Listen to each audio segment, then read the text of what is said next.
Olá, queridos amigos. Eu sou um servo de Deus. Essa é a nossa gota de sabedoria de hoje. Lamentavelmente, quando o sistema está sobrecarregado, eu não consigo enviar as gotas. Mas é assim mesmo, vai chegando alguns momentos, a gente vou cadastrando, cadastrando e o sistema não suporta. Mas Deus é bom e logo, logo isso vai ser ampliado um pouco mais. Nós temos falado nessa série de gotas sobre a síndrome do fulanismo ou fulanização.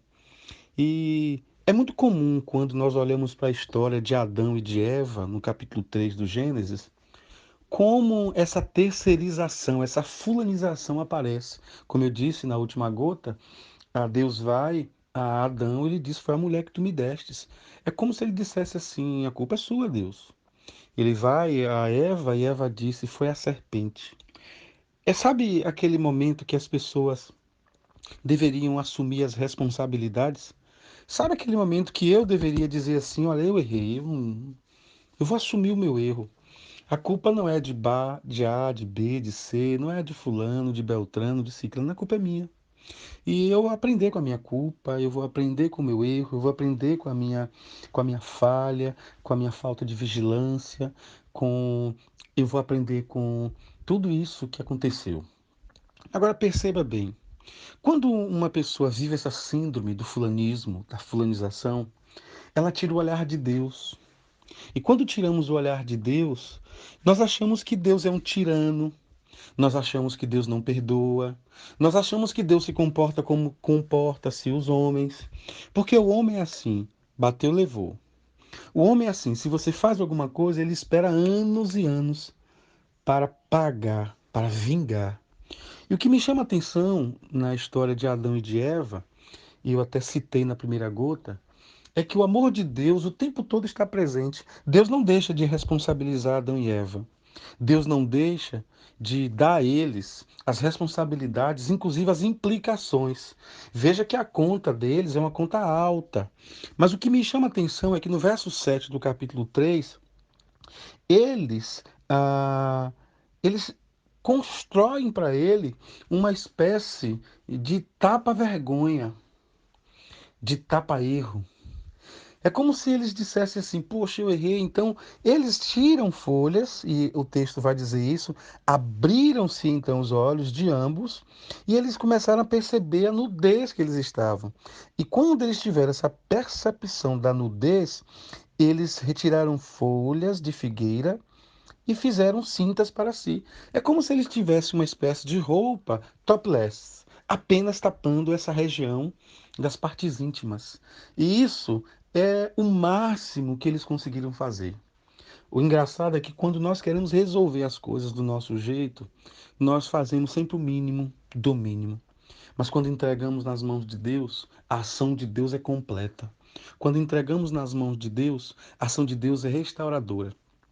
E eu gostaria de encerrar essa série dizendo para nós que nunca devemos esquecer que olhar para as pessoas, buscar culpados, buscar a origem de erros, buscar a raiz, sabe? Se eu começar a buscar os motivos por que eu erro, por que eu errei, os motivos das minhas falhas, por que eu fiz isso, onde é que eu estava com a cabeça. Se eu for buscar a origem, ainda que eu passe pela psicologia, pela psiquiatria, por traumas interiores, algumas pessoas falam de maldições hereditárias. Se nós formos quaisquer que sejam as nomenclaturas que eu levante, que eu diga, que eu elenque, eu vou chegar no Adão e Eva, eu vou chegar lá no Jardim do Éden, eu vou chegar na desobediência, no útero da desobediência.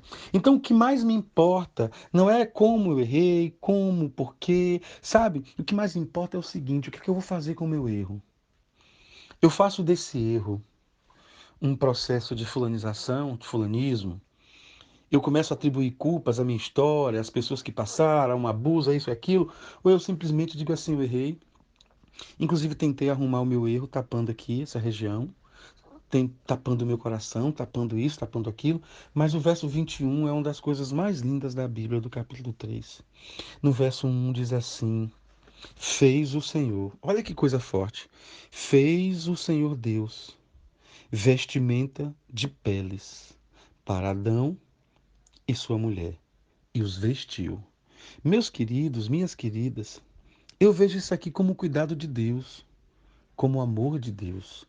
Talvez esse texto não tenha a luz da teologia, dos estudiosos da Bíblia, dos cristãos, talvez esse texto não tenha a importância que deveria ter. Mas esse é um dos textos que eu comparo esse texto à cruz do Calvário.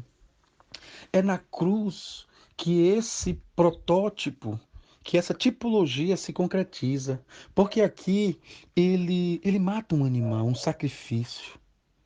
É aqui que ele constrói a ponte da nossa salvação. Fez o Senhor Deus vestimenta de peles para Adão e sua mulher e os vestiu. Claro que foi uma vestimenta temporária, mas na cruz do Calvário, Jesus fez vestimentas eternas para nós, vestes eternas, porque não foi mais um animal que morreu, foi o nosso Cristo Redentor e ao terceiro dia ressuscitou. E por causa disso, eu não vivo mais a síndrome, eu não vivo mais essa síndrome do fulanismo ou da fulanização, porque como Cristo morreu naquela cruz e morri com ele. Quando ele ressuscitou, ressuscitei com ele. E se você quiser mais detalhes da linda história de Jesus, leia a Bíblia, conheça a Bíblia. Eu tenho certeza que, independente da sua religião, você vai, além de se emocionar, você vai ver coisas lindas e belas. Eu amo a Bíblia, eu amo a palavra de Deus, eu aprendo muito com ela. Deus, obrigado por essa série. Quero abençoar os meus irmãos e as minhas irmãs, onde quer que eles estejam. Em nome do Pai, do Filho e do Espírito Santo. Amém. Gente, grande abraço. Se quiser acompanhar essa série, vai lá no YouTube, Gotas de Sabedoria Oficial, tá bom? Assina o nosso canal e também marca o sininho. Fiquem com Deus e um abraço.